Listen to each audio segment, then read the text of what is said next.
Hola, ¿qué tal? Bienvenidos. Esto es Semana. Nos conectamos una vez más con ustedes en esta ocasión para hablarles de la paz de Colombia, de la paz total del presidente Gustavo Petro. Porque ustedes saben que ha habido mucha polémica en los últimos días. El presidente Petro dice que va a ir a la ONU a decir que no se está implementando el acuerdo de paz y a su vez hay un recrudecimiento del orden público en varias regiones del país por parte de las mal llamadas disidencias de las FARC. Pues bien, nuestro invitado es Henry Acosta, que sin lugar a dudas fue una persona clave. De hecho, se ha llamado el hombre clave, el artífice de esa negociación de paz que se hizo en La Habana, Cuba, con las extintas FARC-EP. Y ya les vamos a contar por qué fue justamente ese hombre clave. Don Henry, bienvenido a Semana. ¿Cómo le va? Bien, Diego, muchas gracias. Pues un gusto que esté con nosotros, es un gusto saludarlos, saludarlo mejor. Y Henry, mire, quiero preguntarle por ese papel, porque pues han pasado varios años y de pronto muchas personas no saben que a la larga, si usted no hubiera trabajado por la paz de Colombia, pues las partes no se hubieran sentado a dialogar. Las extintas FARC y el gobierno Santos no hubieran dialogado. Sí, en el año 1999, de manera circunstancial, no programado, yo iba subiendo a Barragán Alto, un corregimiento de Tuluá, a unos 3.300 metros de altitud. Iba a conocer un proyecto que estaba implementando la OIM. Y me salió la guerrilla y me dijo que tenía que ir a hablar con el camarada. Hay que en cuenta que iba la guerrilla porque tenía que ir al ejército. Y me llevaron donde un señor que no conocía. En esa cinta estaba, salió un señor vestido civil, era Pablo Catatumbo, y a las 9 de la mañana, a las 11 de la noche seguíamos hablando de él y yo, de política y de historia, de ¿cómo se llama?, de paz, ¿no? Fue después, en el año 2002, cuando se secuestraron a los 12 diputados, y por razón que cayó un diputado hijo de un gran amigo mío, de Carlos Barragán. Entonces Carlos Alberto Catatumbo, y bueno, ya se empezó todo, como llama el libro de Enrique Santos Calderón. Claro, pero Henry, mire, cuando ocurre esto que nos está contando en 1999, ¿a usted no le da temor haber caído en manos de la guerrilla o sin problema conoce a Pablo Catatumbo y usted se pone a conversar sin ningún problema? No, no me dio miedo porque es que resulta que yo soy de Génova, Quindío, nací allá, y juventud, y mi papá era el presidente del directorio liberal del pueblo de Génova, y mi abuelo materno fue el presidente del directorio liberal. Entonces allá era un pueblo liberal contra conservadores, y subía, mi papá me llevaba a la finca, y una finca que tenía, y yo veía lo que llamaban chusmeros, o la guerrilla liberal, o ya que les decía. Pues no, no de camuflado, pero sí fusilados, o escopetas. Entonces no fue que me dio miedo, realmente no me dio miedo. Bueno, y entonces a raíz de, podemos decir, amistad con Pablo Catatumbo o cercanía con Pablo Catatumbo, usted en algún momento empieza a trabajar por la paz de Colombia, porque además, digamos, el proceso se concreta en el gobierno de Juan Manuel Santos, pero en los gobiernos de Uribe se intentó también. Y así fue, sí. Sí, empezamos a trabajar por la paz cuando secuestran los diputados, Carlos Barragán en el momento senador, yo lo llamo, viene de Bogotá, Cali, hablamos, y yo le digo, Carlos, aquí hay que ir a hablar con un amigo. Digo amigo porque todavía habíamos hablado de las 9 de la mañana a las 11 de la noche. Bueno, a las 11 no, a las 11 yo le dije, me voy, yo no quédese, que se va a ir a esta hora, queda en manos de una avanzada mía, le toca abrir en el monte. Entonces me quedé, y al otro día a las 8 de la mañana me vine allá para la casa. Entonces ahí conociendo, pues yo conocí a Catatumbo, entonces le dije a Barragán que habláramos con él, subí con Carlos. Pero antes de subir, él llamó a Luis Carlos Restrepo, que era el comisionado de paz del presidente Uribe, y Luis Carlos vino a Cali. Entonces le dije que necesitaba una autorización escrita de él para poder hablar con los grupos armados ilegales, porque no me solicitaban. Él llamó al presidente Uribe, el presidente Uribe le pasó obviamente, y hablaron, y estaba conmigo. Yo le dije, pásenme al presidente Uribe. Yo lo conocía porque el presidente Uribe ha sido el ponente de la ley 79 del cooperativismo, y era con Ernesto Samper Pizano en el año, bueno, eh, habían sido el Movimiento Popular Liberal, un movimiento dentro del Partido Liberal, y yo trabajaba en el cooperativismo, entonces había recorrido gran parte del país con Álvaro Uribe, senador de la República del Partido Liberal, exponiendo la ley 70, el proyecto de ley 79.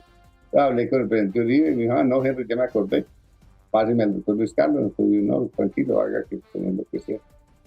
Y intentamos la liberación y no se pudo porque hubo una imprudencia de Carlos Barragán como senador.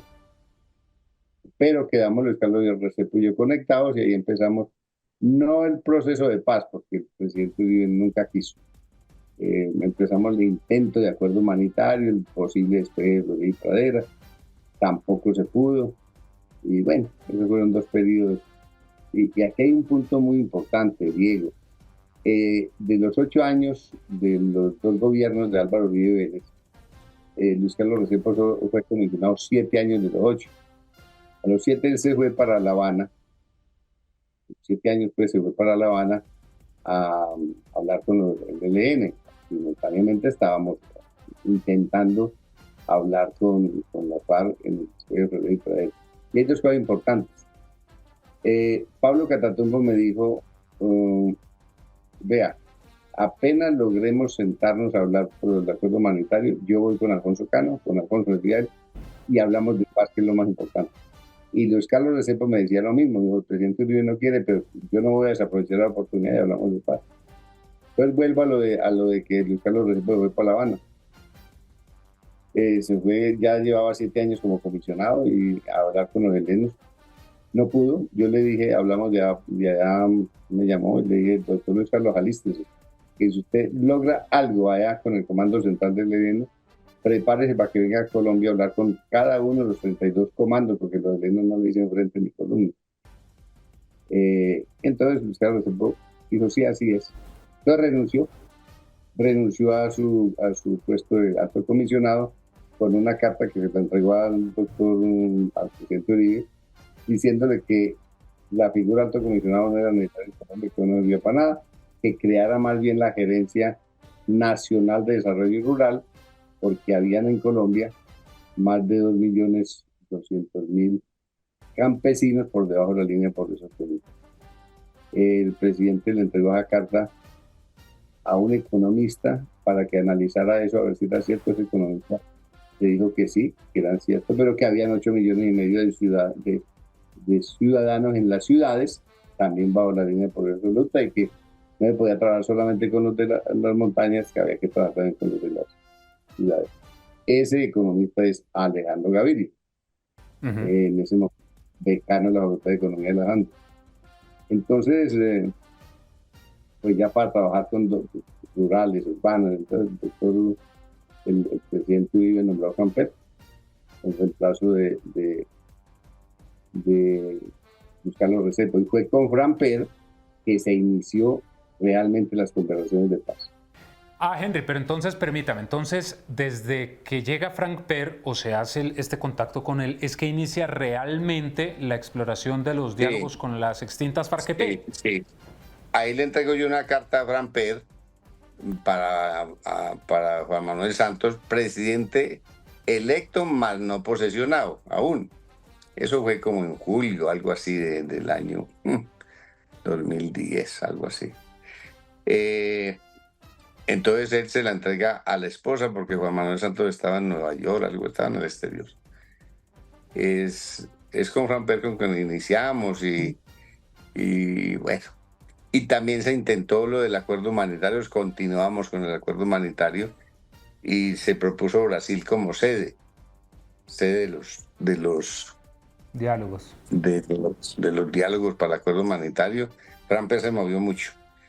Logró que Brasil la aprobara, que eso se iba a hacer en cuartel del ejército por aquí, por el norte de Brasil, por el del Amazonas un poquito hacia abajo.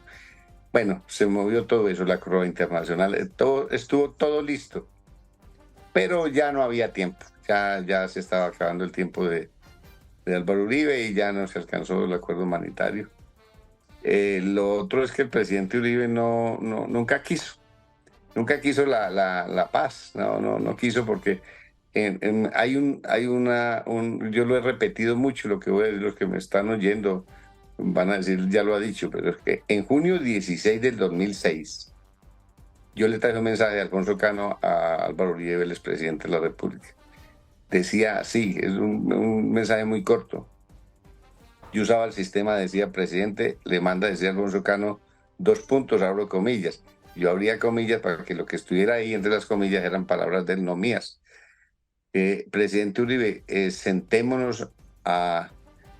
Ah, no, presidente Uribe, no nos sigamos matando, ni usted nos va a derrotar, ni nosotros lo vamos a derrotar a usted. Sentémonos a negociar el conflicto interno armado colombiano, las causas políticas, sociales y económicas del conflicto interno armado colombiano, y convirtamos a Colombia en un país capitalista con economía de bienestar tipo países escandinavos. Cierro comillas. Y Álvaro Uribe me dijo, no, Henry, yo no me voy a sentar a conversar con los bandidos y terroristas. Dígales que traigan a los fierros, que yo hablé con Sarkozy, que los recibe a todos. Dije, presidente, usted ha dicho que son 17.000 guerrilleros con compañeras, con mamás, con hijos, no sé qué. Eso es un mundo de gente. Además, yo no voy a ir a decir que entreguen las armas. Es como si usted los hubiera derrotado en combate. Usted no los ha derrotado. Dijo, usted verá qué hace. No, yo no veo el mensaje, presidente, o sea, acabar con las posibilidades de paz. Después, cuando nos hemos encontrado, pues ya hace días no lo veo. Le dije, presidente, no siga hablando de castrochavismo, que acuerde de que Alfonso Cano le mandó a decir que convirtieran a Colombia en un país capitalista, con economía de bienestar, que es una situación de la economía capitalista. Eso es de la teoría económica. Yo soy economista. Entonces, no se pudo, no, con el presidente Uribe no se pudo, pero Pramper, siendo comisionado del presidente Uribe, inició con Santos, presidente electo más no posicionado. Iniciamos, pues. Claro, pero mire que usted toca ahí un tema muy importante, Henry, y que más adelante quiero preguntarle por Iván Márquez, por supuesto, por todo lo que ha pasado, pero toca usted un tema, ¿qué es lo que está pasando hoy? Que usted habla con el expresidente Uribe, él dice que entreguen las armas, usted le dice, no, mire, porque hay que pensar en las familias, en sus parejas, todo lo que sea. Y eso es justamente lo que está pasando hoy en día. Y es lo que ha dicho el presidente Petro, que va a ir a la ONU a decir que no se está cumpliendo que no se está implementando el acuerdo de paz.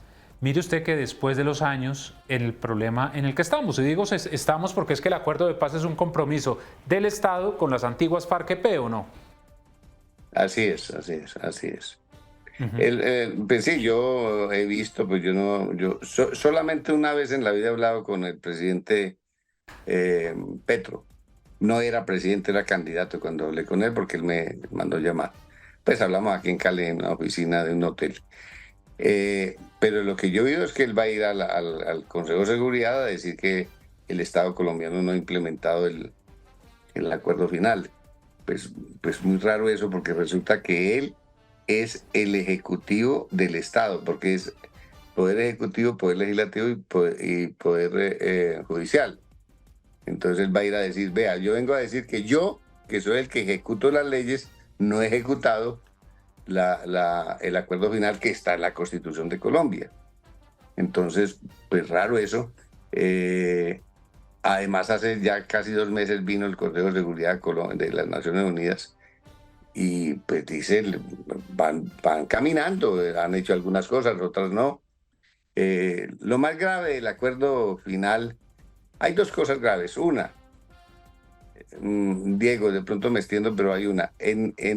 Estábamos en La Habana, faltaban unos 2 o 3 meses para la firma, y le dije a Timochenko, Timo, yo nunca he visto lo que llevan ustedes redactados, porque no me muestra a ver. Y entonces él me mostró un mundo de folders, después cosas. Todavía no habían redactado el libro del acuerdo. Y me puse a revisar, como a las 2 horas le dije, Timo, quiero que hablemos. Dijo, ¿qué es? Le dije, a Timo, el acuerdo final es un proyecto social, económico y político. Y todo proyecto tiene un qué. ¿Qué es lo que se va a hacer? Un cómo se va a hacer, un cuándo se va a hacer, un quién lo va a hacer, un para quién, un dónde va a hacer y un con qué. ¿Con qué van a hacer eso? Y aquí no hay nada de con qué. Entonces, claro, era evidente que las FARC, que no sabían de eso, no habían caído en cuenta. Por ejemplo, las FARC no metieron vivienda. Timochenko me dijo, Henry, es que resulta que nosotros nos metimos vivienda porque como no teníamos vivienda en los montes, entonces nosotros nos olvidó eso. Entonces nos metimos en el con qué. Pero Sergio Jaramillo y Juan Manuel Santos sí sabían, y el resto de la delegación del gobierno, ellos sí sabían que un proyecto tiene que tener un con qué. Entonces no pusieron el con qué, ¿sí? Y eso lo quiero decir porque he leído que en Caracas van a aprobar el punto 1 de la Con el agenda de los ELN. elementos. Entonces ese punto tiene que tener un con qué, porque si lo aprueban así como es, que el que le toca implementar dice, bueno, muy bonito y todo, pero ¿de dónde está la plata para esto? Entonces ese es un problema gravísimo del acuerdo final con las FARC. Otro asunto que se lo dije a Juan Manuel Santos el 18 de julio del año 2018, que fui al despacho de él en Casa Nariño a despedirme, le dije, presidente, no se vaya sin dejar todo montado para la reincorporación de los 13.214 combatientes. Pues que eran más, porque eso eran los guerrilleros, pero ahí faltan en esa cuenta los milicianos y las terceras personas. Eso da más o menos, no es una cifra exacta, más o menos 50.000 por todos, guerrilleros, milicianos y terceras personas. El presidente no se vaya diciendo porque usted no lo reincorpora social y económicamente. No mencioné políticamente porque lo importante era para los guerrilleros era social y económica. Si usted no lo reincorpora, ellos tienen que vivir, ellos tienen que alimentarse, ropa, salud, educación, todo. Entonces, si usted no les hace eso, ellos tienen que salir a rebuscarse. ¿Y cómo lo hacen? Pues haciendo lo único que saben hacer, extorsionar, secuestrar, matar, todo eso. Pues lamentablemente, él me respondió, Henry, yo se lo dejo al que me suceda, porque yo ya logré lo que quería, que era que ellos entregaran las armas, que no es entregar, es dejar, entregaran las armas y se pusieran a hacer política. Entonces le dije, no, presidente, los guerrilleros no quieren hacer política, los guerrilleros querían salir a vivir con sus familias. Entonces la no reincorporación, que fue lo que le dijo Romaña a Jean Arnaud, el anterior jefe de la misión de Naciones Unidas, en una reunión que tuvimos en la oficina de la misión en Bogotá, Pablo Catatumbo, Jean Arnaud, Romaña y yo. Jean Arnaud expuso lo que sería la nueva misión, la actual, que era la de reincorporación. Y cuando terminó, Romaña le dijo a Pablo Catatumbo, le dijo, camarada, ¿puedo hablar? Le dijo, sí, hable. Le digo, señor Arnaud, le agradezco mucho por usted ha hecho todo, un saludo. Pero le quiero decir, si no, usted ha tocado el punto más importante del acuerdo final, si no se reincorporan todos los compañeros míos, dijo Romaña, vamos a terminar en 400 o 500 bandolas sin mando único. Entonces va a resultar que es mucho mejor que nos hubiéramos quedado nosotros en el monte, porque nosotros hoy tenemos mando único. Y eso es una cosa que dijo Romaña que lamentablemente se cumplió. Pero entonces espéreme, Henry, porque ahí hay tres cosas con lo que usted nos acaba de contar. Con lo que quiero empezar es con eso. Romaña tenía razón. Mire en lo que estamos ahora. Porque es que se habla de las disidencias de Mordisco, la segunda Marquetalia, pero realmente lo que estamos viendo son grupos narcotraficantes pequeños que están actuando a su libre albedrío en diferentes regiones. Romaña tenía razón. Así es. Y no es solamente los pequeños grupos, Diego, sino todos, incluyendo la segunda Marquetalia, los helenos, todo eso. Hay un asunto que yo no sé por qué los medios de comunicación, no, así que no lo saben, es lo que voy a decir. Lo pensé mucho para decirlo. Es el que realmente maneja el país ilegal es el cartel de Sinaloa. El cartel de Sinaloa. Antes, yo no sé si usted recuerda que antes se traía la pasta de coca del Perú y Bolivia. Aquí la exportaban a México, en México la transformaban en cocaína, iba para Estados Unidos. Luego, aquí se comenzó a producir la pasta y se seguía mandando para Estados Unidos. Luego se produjo cocaína y se mandaba para México. Y ahora los mexicanos ya no demandan, sino que los mexicanos vinieron por ella.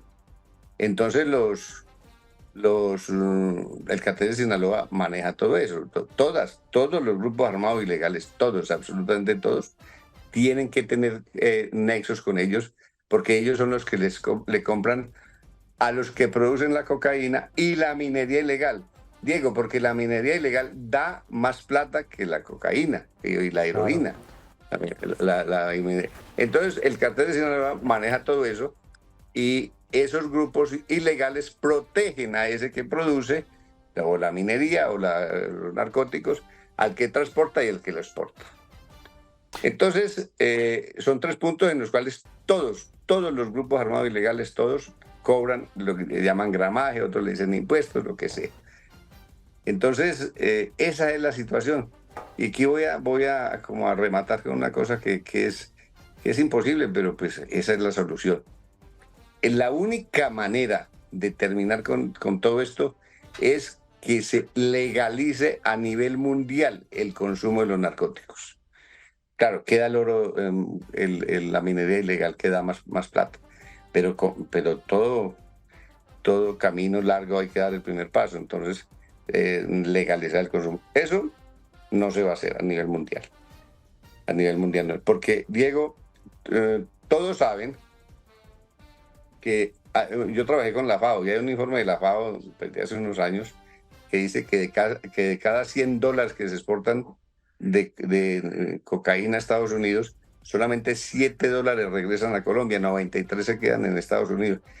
¿Y cuándo han enjuiciado a un banquero, al que produce todo lo que es necesario para producir la cocaína es importado? Todos los maquinarias, los líquidos, todas las cosas. Claro. Entonces el problema es muy serio, muy serio. Y aquí remato con remato por el momento. Los grupos armados ilegales están ¿dónde? En Nariño, en Cauca, en el Chocó, norte de Antioquia, Arauca. Esos que acabo de decir son en las costas, costa pacífica, el Chocó ambos con la costa pacífica. El norte de Antioquia también. Arauca, Venezuela. Norte de Santander del Norte también, Venezuela. Entonces, la situación es, por eso están ahí. No hay grupos armados ilegales importantes en Caldas, Risaralda, Quindío, Tolima, Cundinamarca, pues porque no tienen nexos con las costas para exportar. Sí, Henry, con lo que nos dijo del presidente Santos, lo que le respondió, que ya le correspondería al siguiente gobierno, ¿usted cree que actuó de mala fe el presidente Santos? Es decir, lo único que le interesaba era firmar la paz, el Nobel de Paz, quizás. Lo que diga yo es que me imagine, porque yo no lo sé. Una cosa que sí tengo certeza es lo que voy a decir. Él no buscó el premio Nobel. Él quería ser secretario general de las Naciones Unidas. Eso me lo dijo empezando en el 2010. Ya posesionado, me habló de eso, yo no le pregunté. Él quería ser secretario general de las Naciones Unidas, pues porque en ese momento el secretario era alguien de Corea del Sur. Y entonces en Naciones Unidas es uno o dos periodos, porque no lo pueden reelegirse una vez. Es al bloque oriental del mundo y después al bloque occidental. Entonces después del coreano le tocó a uno de Portugal. Esa elección del de Portugal la buscó Santos. Él no se hubiera lanzado a la reelección si eso se le da. Pero yo no sé el Nobel si se lo dieron o lo gestionó, yo no sé. Pero bueno, esa es como la respuesta, Diego.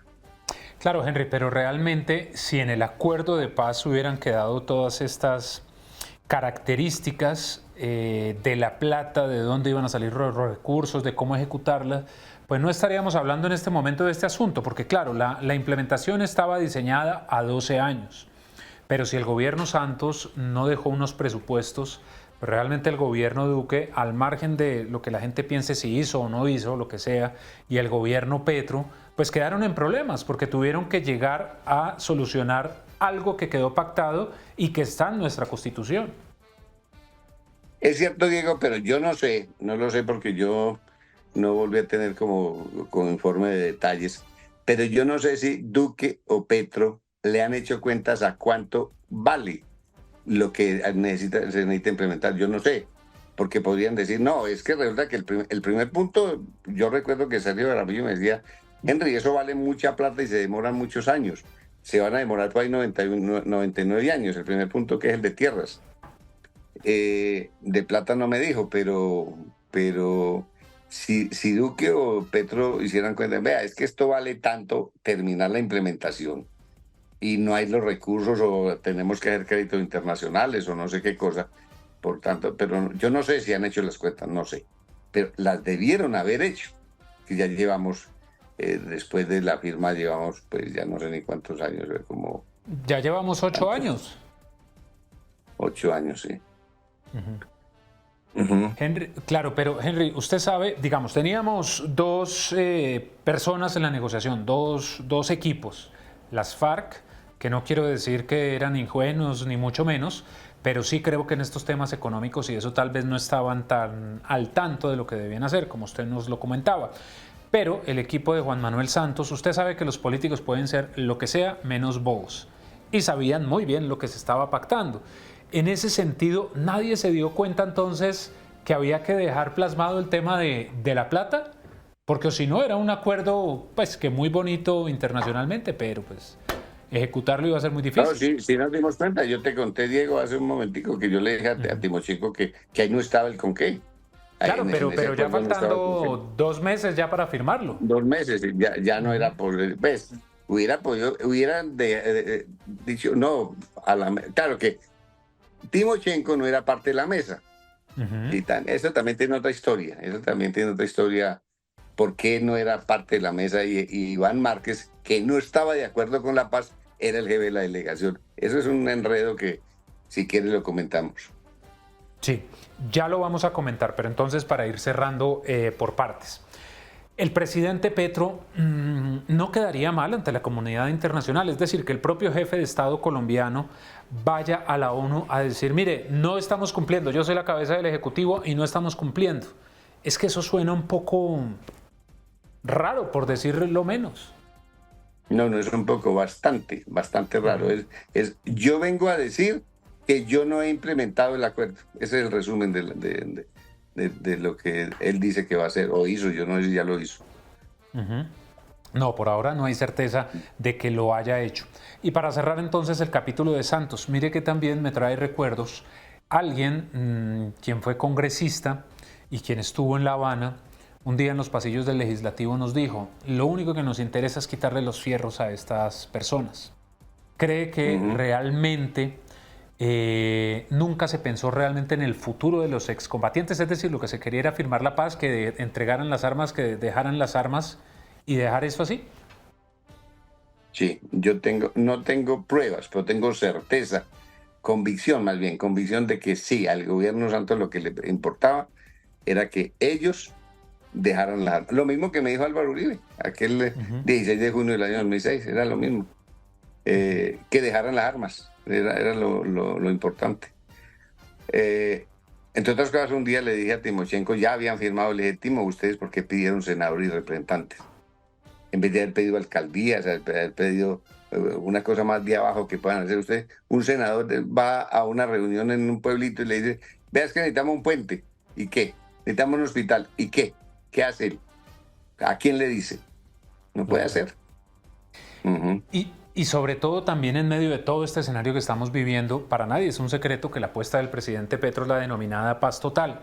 Pero si el mismo presidente dice que no han podido implementar, que no hay cómo hacerlo, pues el ELN puede pensar que no tiene ningún sentido llegar a algún acuerdo con el gobierno nacional. La segunda Marquetalia lo propio. Las FARC de Mordisco también. O sea, no es como de pronto el presidente Petro... es que esto tiene varias interpretaciones. Una, el mal mensaje que puede enviar a estos grupos. Dos, que tal vez sea para ambientar su constituyente. Sí, claro, el mensaje que se le está dando con eso que dice el presidente Petro, le está dando a la segunda Marquetalia, a los helenos, al Mordisco, ya no sé cómo se llaman ahora, lo que eran ahora que me llaman gaitanistas, algo así, al Comando Conjunto de Occidente, que son 12 grupos armados ilegales, la Jaime Martínez, Carlos Patiño, la Teófilo, la Dagoberto, bueno, son 12, que están aliados con la gente Mordisco, con lo que llaman Estado Mayor Conjunto. En el sur de Nariño están los helenos y hay un grupo de la segunda Marquetalia. que es el comando Alfonso Cano. Ellos, los helenos de Nariño, están aliados con la segunda Marquetalia, peleando con el Comando Conjunto de Occidente, que es el que acabé de mencionar. Y obviamente con Mordisco. Mordisco es el dueño de la cordillera central del Valle, desde Caicedonia hasta Florida, Toribío, todo eso. Entonces pretender que estos grupos armados van a decirle al presidente o le van a aceptar que se sienten a negociar la paz, sabiendo que él está diciendo no se ha implementado lo anterior, entonces si él no ha implementado lo anterior, entonces va a implementar este que está negociando, sí. No, eso no. Ahora, Diego, los helenos se han sentado cerca de 16 veces con los gobiernos. No es, pues, yo hablé con ellos antes de Quito, en Medellín. ¿Con los helenos o con el presidente Petro? No, con los helenos. Con los helenos. ¿Y qué le dijeron? Antes de que ellos fueran a Quito. No, dos cosas, hablamos 6 horas, dos cosas, de que ellos estaban por la toma del poder y una vez tomado el poder convertir a Colombia en un país socialista. Entonces les dije, países socialistas no hay más en el mundo, no habrán, olvídense de eso. ¿Sí? Les conté el mensaje de Alfonso Cano sobre capitalismo con economía y bienestar. Y lo otro que es más complicado, parece más complicado lo que voy a decir que lo del país socialista, es que, Henry, es que usted nos tiene que ayudar, lo necesitamos para nosotros hablar con el pueblo. Entonces yo le dije, el pueblo no existe, el pueblo es una categoría de ¿cómo que con el pueblo? ¿Quién es el pueblo? Digo, las asociaciones, las cooperativas, los cabildos, los consejos comunitarios, todas las organizaciones populares. Y le dije, las federaciones. Y dijo, no, señor, con cada organización. Dije, no, pues 100 años para hablar con ellos. Dijo, no, es que necesitamos consultarle al pueblo lo que el pueblo quiere que nosotros negociemos con el Estado. Y usted puede ver, Diego, yo le invito, le pido el favor de que mire detalladamente la agenda con los helenos y verá que toda es participación popular. Sí, eso es bastante preocupante. Pero Henry, mire, usted le advirtió al presidente Petro que lograr la paz con el ELN es muy difícil. Ahora, no es porque sea Petro, es que realmente la tradición histórica de esta guerrilla ha mostrado que lo único que les interesa es extender las negociaciones y mirar qué va a pasar y un status quo, y no pasa nada. Sí, sí. El 18 de febrero del año 2022, me reuní con el doctor Gustavo Petro. Era candidato a la presidencia, no había ni siquiera ocurrido la primera vuelta. Aquí en Cali, en una oficina del Hotel Lancaster, estábamos Julieta, mi esposa, él y yo. Y me dijo, la reunión duró 25 minutos y él me dijo 5 palabras, no 5 frases, 5 palabras. Entonces, me dijo que le diera opiniones de cómo era cómo debía tratarse los grupos armados ilegales.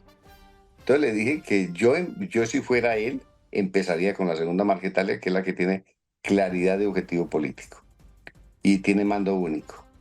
Que no empiece con todo, empiece con una, y eso en economía llama efecto de demostración. Empieza con una y entonces eso le da ejemplo a los demás. Pero no termina con esa, sino que apenas tenga un avance ya notorio, arranca con otra. Puede ser con los helenos. Y la gente de Mordisco, yo no la conozco. El Golfo, no, yo no le recomiendo que converse ahí nada porque es... bueno. Y las autodefensas, pues parece que todavía existen. Entonces, le recomendé, empiece de abajo hacia arriba, el doctor Petro. 2 delegados del gobierno, 2 del grupo armado ilegal. Esos 4 o esos 3 y 3, puede ser, se encargan de decidir primero la agenda. Dije, la agenda es muy importante. Y el país del sitio de los diálogos. Dije, presidente, no haga los diálogos dentro de Colombia, ni en un país limítrofe. Si yo fuera usted, lo hacía en Chile. Entonces, que quede lejos, que no haya interferencia, que no pase lo que pasó con los helenos en Quito. Entonces, y aquí quiero recordar una cosa, 32 países se analizaron entre las FARC y el Estado colombiano para fijar el sitio de los diálogos de paz. Se descartaron 30 y quedaron 2, Venezuela y Cuba. Venezuela lo propuso las FARC y Cuba lo propuso Santos. Afortunadamente se pusieron de acuerdo con Cuba, que era más lejos. Venezuela hubiera sido no por ser Venezuela, sino que es limítrofe. Entonces, bueno, hablé con el doctor Petro de eso, le dije 2 y 2, luego 7 y 7, y cuando estén de acuerdo en agenda y sitio, luego 7 de un lado, 9 de un lado, 9 del otro, y comienzan a discutir la agenda, a ponerse de acuerdo en la agenda, pues a ejecutar la agenda. Y le dije, y no habla nadie, no da ninguna declaración, eso es, lo hacen el día que estén de acuerdo, hayan terminado la agenda y ambas delegaciones hayan firmado. Todo lo contrario, empezó de arriba hacia abajo, dan declaraciones todos cada 3 días, cada 2 días, el uno para allí, el otro para allí. Bueno. Entonces la cosa... Henry, pero hay sí, una cosa... señor. Sí, no, iba a decir un refrán que eso es un huevo roto que no lo arregla nadie, pues eso ya es, uno dice, ¿cómo se arregla esto? Y no, ¿cómo? Pues es que empezó mal y entonces ya lleva un camino muy complicado, muy complicado. Con esa frase que usted acaba de decir, ¿la implementación también se puede resumir en esa frase? ¿Es un huevo roto? Sí, no hay... Porque es que yo le quiero recordar una vez más, Diego, lo que hace un rato dije.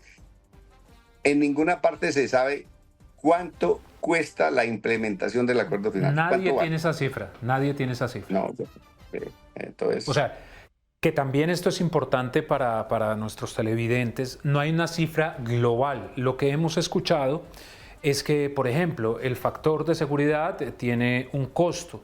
Lo de tierra se ha intentado hacer una aproximación, pero es que realmente el número de hectáreas es inmenso. Por eso nuestro invitado nos hablaba ahora que Sergio Jaramillo le decía que implementar todo ese punto tardaría 90 años. En el tema de víctimas, o sea, todo se ha hecho por separado, pero no hay un conjunto en el que realmente se sepa el Estado cuánto tiene que poner o destinar para la implementación. Esa cifra es la que no existe. Henry, entonces contándonos pues que la implementación es un huevo roto que no tiene arreglo, ¿quién podría ser el culpable? Y se lo pregunto concretamente, ¿Santos, Duque o Petro? ¿Quién es el culpable? ¿De qué? ¿Culpable de qué? De que esté pasando lo que está pasando con la implementación. No, desde el inicio, incluso las mismas FARC, la delegación, porque recuerda lo que le dije que había hablado con Timo, la misma delegación, no, fue que no lo sabían, que no sé qué, pero tenían asesores, no eran ellos solos, tenían asesores. Entonces no se hicieron, entonces ahí no puede decir uno que tiene la culpa, no, todos, el uno. Pero entonces quedó mal hecho el acuerdo. Sí, porque le faltó el con qué, claro, quedó mal hecho. Bueno, Henry, hablando nuevamente del presidente Petro, si lo buscó a usted, justamente fue por el papel que usted desarrolló, que también es importante contarle a nuestros televidentes. Henry siempre fue muy prudente, lo que se llama un perfil bajo. Digamos que en algún momento se hablaba de Henry Acosta, la gente no tenía conocimiento, no sabía quién él, ya posteriormente se empezó a conocer. Pero si el presidente Petro lo llamó a usted en su momento para conversar era porque seguramente sabía y quería escuchar sus palabras. ¿Por qué cree que no le hizo caso? No lo sé. No le he podido preguntar. No, pero yo no digo que es que el acuerdo de final con la paz, con la FARC, fue el mejor, pero el método sí fue muy bueno, el método sí. Faltó el con qué, del que he repetido mucho, pero el método sí, el método es... Ahora, ¿quién me recomendó cosas de esas? Un hombre que hizo el prólogo del libro mío que se llama, porque está vivo, se llama Vicent Fisas, es un catalán. El único hombre en el mundo que ha estado presente en los 56 conflictos armados que se han negociado en el mundo. Entonces, Vicent Fisas me decía, Henry, eso hay que empezarlo así, calladito. Él me ponía de ejemplo una negociación que hizo Israel con los palestinos en Noruega, que entregó 1.000 palestinos presos a cambio de un israelí que tenían no eran los palestinos, no. Estoy diciendo mentiras, eran los libaneses. Y solamente, nadie sabía, Solamente cuando ya llegaron al acuerdo y ya intercambiaron 1.000 para allá, uno para acá, se supo. Vice me contaba eso. Ujú. Entonces decía, gente, es que así hay que hacer eso, o sea, que pongan a hacer declaraciones que vamos así, que vamos así. No, eso no. Y lo otro es en medio del conflicto. Henry, porque si usted pone cese al fuego y hostilidades, porque no se habla y no cese al fuego, por eso los helenos dicen, bueno, estamos en cese al fuego, pero nosotros vivimos secuestrando esas hostilidades. Ujú. Entonces, Vicente me decía, Henry, tiene que ser en medio del conflicto. ¿Por qué? Porque si usted pone cese al fuego, pone al ejército y a los militares del país a que vean pasar a los guerrilleros o lo que sea, los grupos armados ilegales, pues con el narcótico, con la cosa, con todo eso, y haciendo fiestas y no pueden hacer nada, pues estamos en cese al fuego. Que eso es lo que está pasando en este momento y es lo que ha denunciado la comunidad y todo. Henry, el capítulo de Iván Márquez, porque mire que aparece en un video, dice que apoya a la constituyente de Gustavo Petro, el ELN también que apoya a la constituyente de Gustavo Petro. ¿A qué está jugando Iván Márquez? Porque siempre se ha dicho, y usted tiene esa información de primera mano, Iván Márquez nunca estuvo de acuerdo con el proceso de paz de La Habana, a pesar de ser el jefe de la delegación. La muestra es que él nuevamente decide volver al monte y reaparece ahora y nuevamente se habla de una negociación. ¿A qué juega Iván Márquez? Vea, Diego, la historia de Iván Márquez es lo que voy a contar. No es que me lo imagine, tengo certeza absoluta. Iván Márquez y Santrich, va a empezar por cosas que son increíbles, pero son así. Yo las hablé con Santrich en La Habana. Iván Márquez y Santrich, bueno, Iván debe seguir siendo como lo que voy a decir, pero eran marxistas-leninistas, es decir, ateos, y católicos, apostólicos y romanos. En La Habana le dije a Santrich, Jesús, ¿cómo es posible que tú seas marxista-leninista y seas católico, apostólico y romano? Eso es como si vos me dijeras, Henry, mira, aquella muchacha es prostituta y es virgen. Eso no es posible, Jesús. Y me dijo, Henry, es que hay que creer en Dios. Y le dije, Jesús, si usted cree en Dios, usted necesita a Dios. Y no intente convencerme que Dios existe, porque la creencia en Dios es un acto de fe, no de la razón. Pero usted no puede ser católico. Pues sea católico, pero no sea marxista, pero las dos cosas es imposible. Pero resulta, Diego, que en el año 1993 ocurrió la 8ª conferencia de las FARC. Las FARC tuvo 10 conferencias, la última fue la del Yari, donde pidieron autorización para firmar el acuerdo final. En la 8ª conferencia eran los estados mayores de los 82 frentes, columnas y bloques móviles de las FARC. Eran más o menos 1.000 combatientes, estados mayores. En esa 8ª conferencia, Iván Márquez se paró y propuso que las FARC fueran marxistas, leninistas y católica, apostólica y romana. Allá en la mesa principal estaba Manuel Marulanda Vélez. Manuel Marulanda Vélez, que era sumamente hábil, no le dejó hablar a nadie más, él no presidía la conferencia. Dijo, nosotros no somos marxistas, leninistas, ni católicos, apostólicos y romanos. Nosotros somos farianos. Continuemos con la reunión. No dejó someterlo a consideración. Ese es un capítulo que es importante. Pero resulta que Iván Márquez no estaba de acuerdo con los diálogos, porque Iván Márquez y Santrich tienen la misma posición, o tenían, yo no sé ahora si Iván la mantiene, que tienen los helenos. Es luchar por la toma del poder y, una vez tomado el poder, convertir a Colombia en un país socialista. Esa era la posición de Iván y Santrich. Entonces, no estaba de acuerdo con los diálogos. No estaba de acuerdo. Hay documentos y todo eso que prueban que él no estaba de acuerdo. Entonces, muere Alfonso Cano. Alfonso Cano muere el 4 de noviembre del año 2011. La agenda ya había sido aprobada en agosto de ese mismo año. Y en ese noviembre, el 17 de noviembre, empezaban los diálogos de paz en La Habana. Ya habían pasado las exploratorias, que eran la constitución de la agenda, o la definición de la agenda de los diálogos. Resulta que muere Alfonso Cano, matan o lo que sea. Y entonces, el que tenía que sucederlo en el reglamento de las FARC era el más antiguo en el secretariado. No en las FARC, sino en el secretariado. El secretariado eran 7 principales y 2 suplentes que en las FARC decían reemplazantes. El más antiguo que le seguía a Alfonso Cano era Iván Márquez. Y el que estaba viajando a La Habana para ser el jefe de la delegación, para iniciar los diálogos, era Timo León Jiménez, que era el jefe de inteligencia de las FARC. Iba para allá. Entonces, Iván lo dice, usted le toca reemplazar a Alfonso Cano. Iván Márquez dice, no, yo no acepto, porque si acepto, tengo que apoyar los diálogos de paz y yo no estoy de acuerdo con eso. Entonces el secretario le dice, bueno, entonces pida licencia. Licencia significa que autorización país de las FARC. Le dice, bien ido, si se va para donde quiera.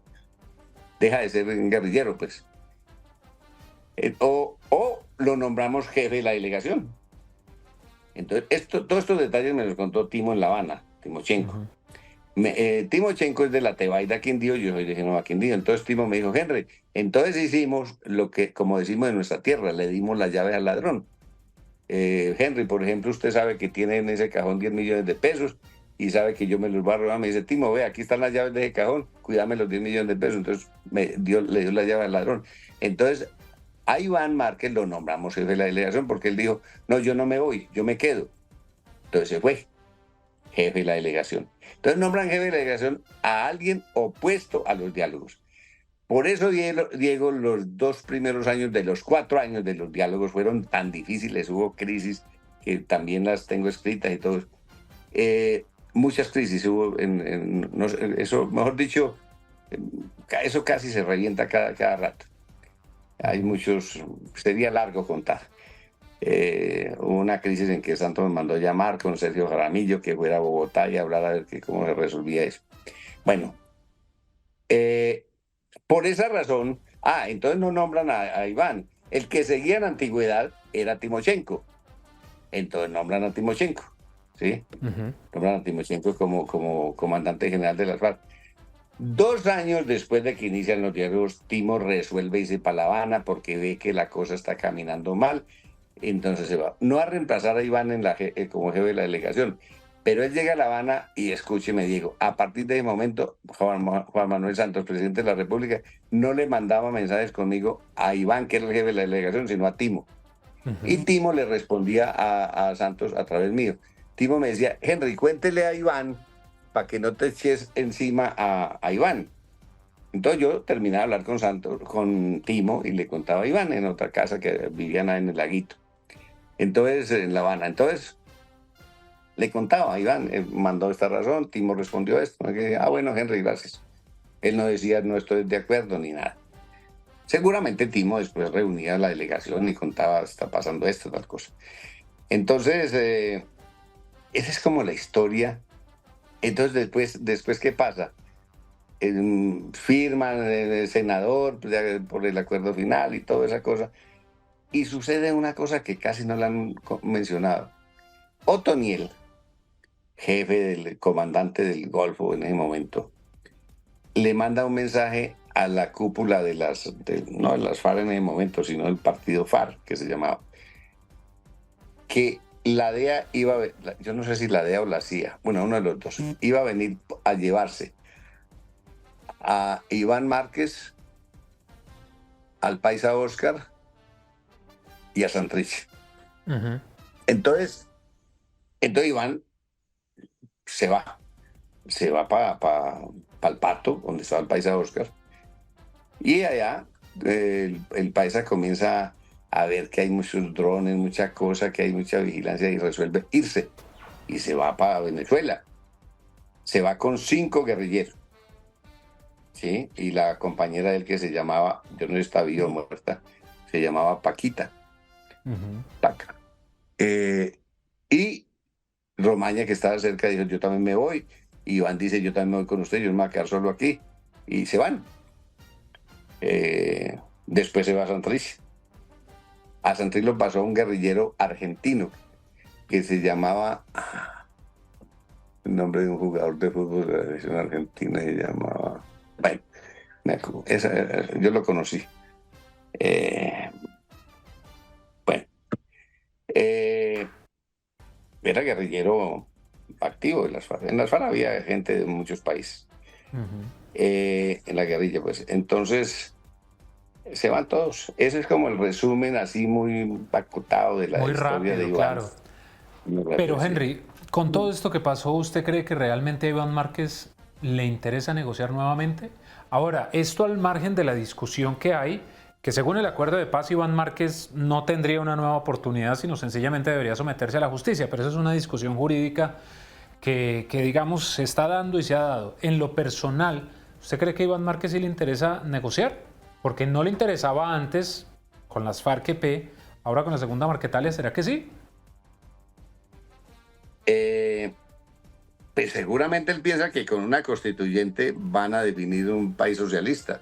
Hay una cosa que olvidé, que tiene que ver con la pregunta, Diego, y es que la segunda Marquetalia va a pedir, esto no me lo imagino, va a pedir, si se sienta a negociar, que se ponga en, ¿cómo se llama? Que se ponga en implementación el acuerdo final firmado en Cartagena, no el del Teatro Colón. Resulta que el del Teatro Colón es el que está en la Constitución. Entonces, aquí voy hilando, y es la primera vez que hilo por tu pregunta, que Iván Márquez está pidiendo constituyente. ¿Por qué? Porque si hay constituyente, sacan el acuerdo final del Colón y meten el de Cartagena. Recuerden que el de Cartagena fue el que fue al plebiscito. Entonces, el plebiscito no nació de La Habana, no nació de la mesa, perdón. Fue una idea no de Santos. De Roy Barreras. De Powell, un asesor inglés, irlandés, que tenía Santos. Santos tenía dos asesores internacionales que eran Powell y Ben Ami, que era un israelí, que era un coronel retirado del ejército israelita. Pero el que aparece con la idea del referendo es Roy Barreras, ¿no? O sea, pues seguramente, con la figura del plebiscito. Venga, Diego, hay una cosa muy importante, que en el 7 de septiembre le manda Santos conmigo un mensaje muy corto a las FARC diciéndole: sentémonos a negociar.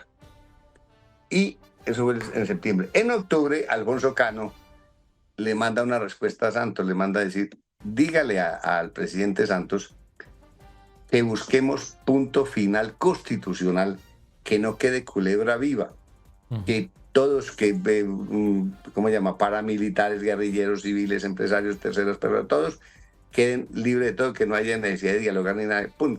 Entonces manda a Sergio Jaramillo a hablar con los paras en Medellín, y a mí me manda a hablar con los políticos que estaban presos en La Picota. Ambos hicimos la cosa, pero apareció Powell, inglés, y le dijo a Santos: no, usted no va a el punto final, usted quiere el diálogo, usted no va a hacer eso contra el pueblo. Es lo mismo que del plebiscito, también fue idea de Powell. Entonces no se hizo punto final constitucional, porque acuérdate que en la Argentina hubo punto final, pero presidencial. Bueno, ese es como el resumen así muy a la carrera. Henry, ¿en qué cree que va a terminar todo esto de la paz total?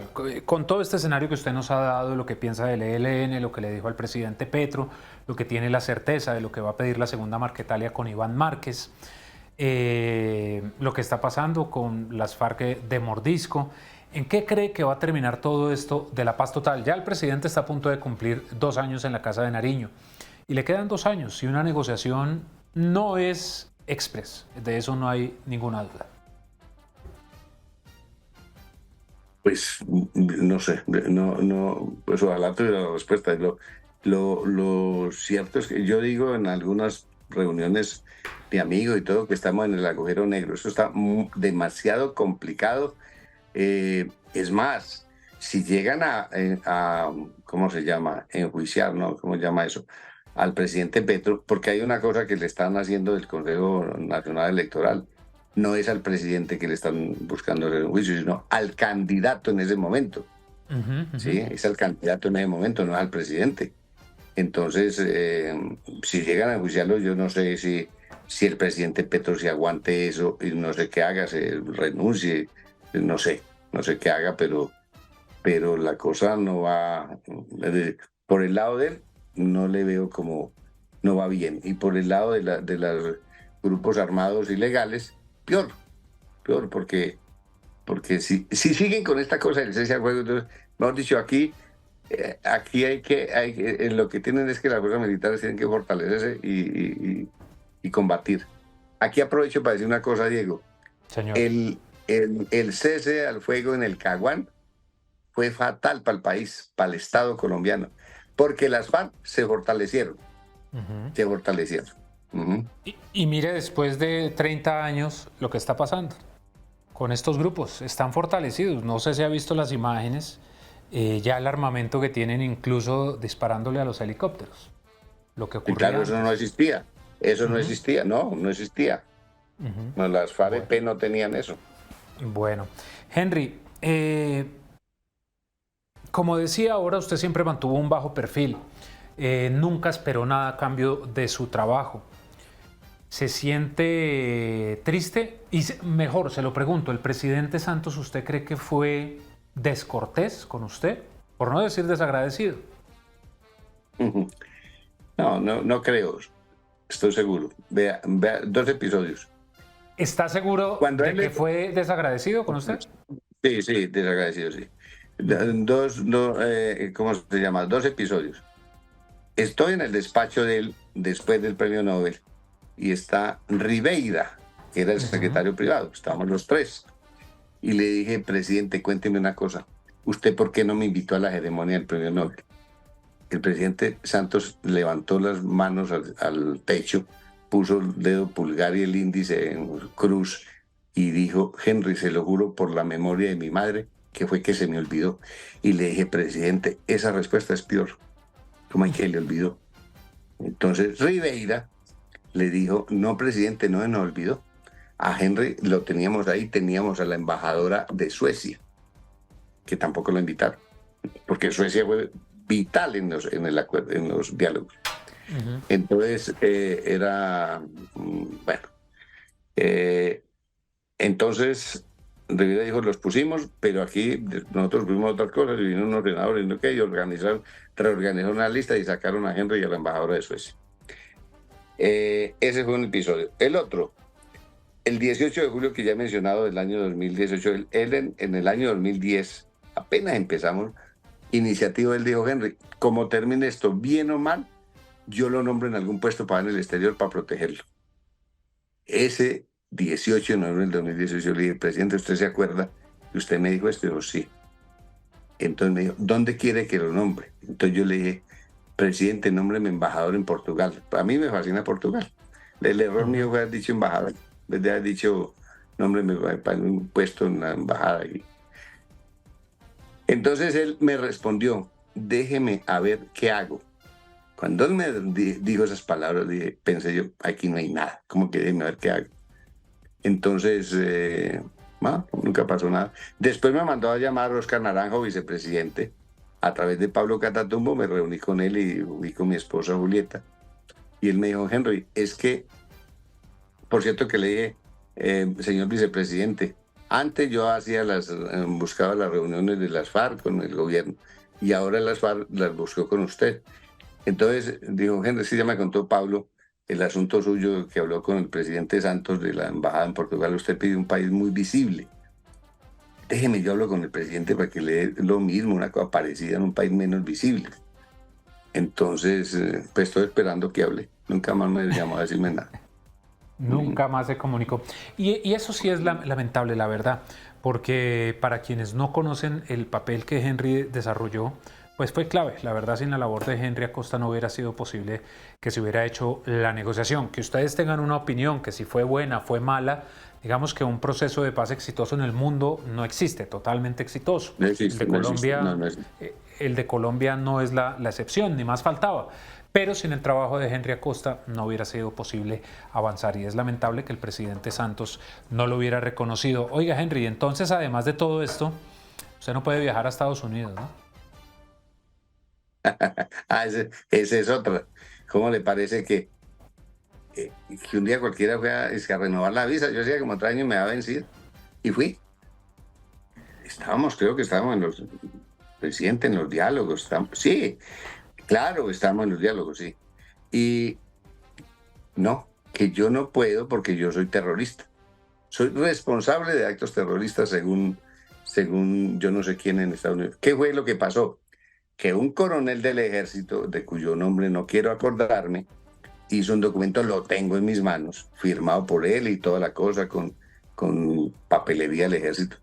¿Que participó en los diálogos en La Habana? No. ¿O un coronel? No. Okay, Era el jefe de inteligencia del RIME 3. El RIME 3 es la tercera brigada, ahora se llama tercera división.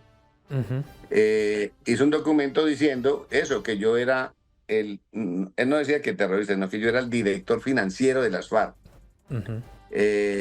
Y que ejecutaba proyectos para el gobierno, ahí mismo dice, porque el presidente Uribe me pidió ejecutar unos proyectos con los campesinos. Entonces, ese documento, según me contó Luis Carlos Restrepo, ese documento se lo entregó él a una de las 17 agencias de inteligencia de Estados Unidos. No sabía yo que habían 17, creí que habían 4. Y mientras esa agencia no diga sí o no, no me renovan la visa.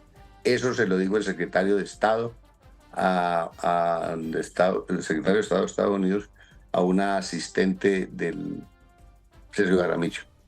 Personalmente le digo eso. Entonces, y también a la cónsul general de Miami. Entonces, no tengo visa.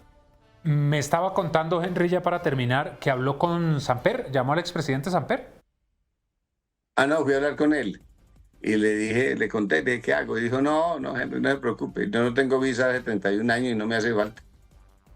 Si ahí quiere ir, vaya a pasear, se va para Europa, se va para donde sea y todo eso. A Sudamérica, Centroamérica, qué sé. Pues no la he vuelto a solicitar. Entonces, por una cosa, porque resulta que usted entra a la embajada, al consulado, apenas usted entre, está en territorio americano. Yo no sé si la gente sabe eso, pero usted entra, está en territorio americano. Entonces, mejor. Oiga, pero es muy curioso, antes de despedirlo, que a los de las FARC lo sacaron de la lista de terroristas y a usted sí lo clavaron ahí. Eso iba a decir, yo le digo a varios comandantes que fueron comandantes, vea esto, ustedes dejaron de terroristas y yo que no era, entré. Julieta y yo. Pues eso sí es muy lamentable que el presidente Santos no le cumplió, porque pues él le dio su palabra, que fuera desagradecido y fuera de todo sin visa por hacer un trabajo por Colombia. Henry, pues muchísimas gracias por haber estado con nosotros y rápidamente, Henry, ¿se siente triste por todo lo que está pasando en este momento con la paz de Colombia? No, hay una cosa, Diego, que le voy a responder. No le voy a responder la pregunta, la voy a responder de otra manera. Todo lo que dice valió la pena haber vivido. Intentamos, no estaba en mis manos implementar el acuerdo ni nada de eso, pero valió la pena haber vivido. Usted cumplió con su papel. Henry, mil gracias y un abrazo. Gracias, Diego, igualmente a usted y a todos los medios de comunicación que usted representa. Claro que sí. A ustedes también gracias por estar con nosotros. Ya saben, la cita a través de todas nuestras redes sociales. Ingresen a www.semana.com para que encuentren las noticias de Colombia y el mundo. Que estén muy bien.